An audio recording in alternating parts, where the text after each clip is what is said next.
பேசு இப்படிக்கு பூங்காற்று.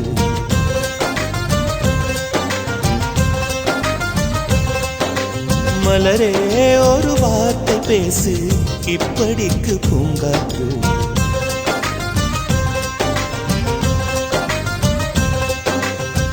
காற்று வந்து காது கடித்தும் இன்னும் என்ன மௌனமோ, மோதி வந்த முத்தம் இட்டால் மௌனம் தீருமோ. அச்சம் தான் உன்னாடையோ, வெட்கம் தான் உந்தானையோ, மௌனம் தான் உன் வேலியோ.